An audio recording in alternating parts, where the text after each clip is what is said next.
Le sentiment peut-être, c'est que le Front National en 2015 aurait atteint une forme de plafond de verre et que, ayant mobilisé systématiquement tous ses militants, il n'arrive pas à en gagner.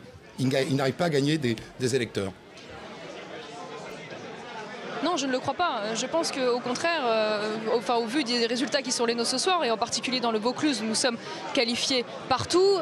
Nous avons même gagné un canton dès le premier tour, celui du Pontet, où il y avait notre maire, Joris Ebrard. Vous verrez que le vote utile, mécaniquement, va se tourner vers le Front National à l'entre-deux tours pour faire barrage à la gauche, pour sortir la gauche du Conseil général. Et le plafond de verre, vous verrez, ne sera pas du tout atteint. Il y aura vraisemblablement une progression importante, comme nous l'avons vu lors des élections municipales. Est-ce que vous lancez ce soir un appel aux électeurs de l'UMP? On connaît la porosité actuelle entre l'électorat de l'UMP et celui du Front National. Je les appelle, au pragmatisme, je les appelle à la raison, puisqu'il est vrai que dans un certain nombre de départements, et en particulier celui de Vaucluse, nous sommes premiers dans la majorité des cantons, 11 sur 17, et nous avons de nombreux cas de triangulaires et de duels avec la gauche où nous sommes premiers. Donc s'ils veulent en finir avec la politique socialiste au niveau local et s'ils veulent envoyer un message au gouvernement socialiste, il faut bien sûr qu'assez logiquement, mécaniquement, ils se tournent vers le Front National, dont le programme est le plus souvent assez commun à leurs attentes, il faut bien le dire.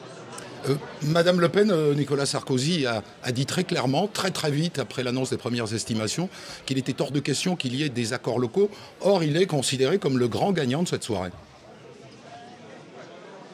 Oui, mais Nicolas Sarkozy n'est pas propriétaire des voix de ses électeurs. Les Français sont libres. Et on le voit ici dans le Vaucluse, on l'a vu aux élections municipales, donc il pourra continuer, si vous voulez, à jouer au grand équilibriste, comme il l'a fait d'ailleurs dans le Doubs, en disant ni, mais surtout pas le Front National. En réalité, ce genre d'attitude ne fait que révéler la complicité systématique avec le Parti Socialiste, la complicité objective, il faut bien le dire, et cela, les électeurs n'en peuvent plus, donc je ne m'inquiète absolument pas des consignes qui vont être données par l'UMP, car je crois qu'elles ne seront pas suivies. Marine Le Pen a demandé la démission de Manuel Valls. C'est un peu d'agitation pour rien, car on sait que Manuel Valls ne démissionnera pas. Oui, je me doute que Manuel Valls ne démissionnera pas.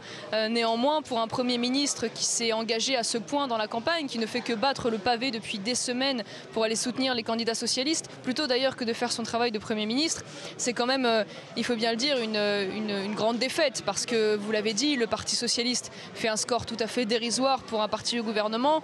Il chute de très nombreux points, il est éliminé dans un certain nombre de cas ou en très mauvaise posture. Donc je trouve néanmoins que c'est un profond désaveu vu la passion avec laquelle Manuel Valls s'est engagé contre le Front National. Une dernière chose, on vient de voir que la participation est plus importante que prévu et a priori ce que nous disait Bernard Sananès à l'instant, c'est que cette participation a plutôt été celle d'électeurs UMP qui se seraient mobilisés en quelque sorte pour vous faire barrage. Vous acceptez cette réalité? Ah bah ça c'est un peu compliqué de le savoir, hein. On ne sonde pas les cœurs et les reins de tous ceux qui sont allés voter. En revanche, ce qui est sûr, c'est que contrairement à ce qui est souvent dit, l'abstention ne bénéficie pas au Front National. Et plus la participation est forte, plus le Front National est fort. Et moi je le vois en PACA, je le vois dans le Vaucluse, nous avons un taux de participation supérieur à la moyenne nationale. C'est assez classique d'ailleurs d'élection en élection. Et nous le voyons, nous avons en parallèle des résultats extrêmement forts. Et nous avons d'ailleurs également un UMP très faible, laminé, voire pas qualifié dans un certain nombre de cas. C'est donc la démonstration inverse qui peut être faite. Je ne crois pas, je pense qu'au contraire, on peut voir un certain nombre d'abstentionnistes qui sont venus chercher un vote d'espoir dans celui du Front National, car aujourd'hui, les modes de scrutin se sont retournés contre ceux qui les ont fabriqués et il peut bénéficier au Front National dans un certain nombre de cas.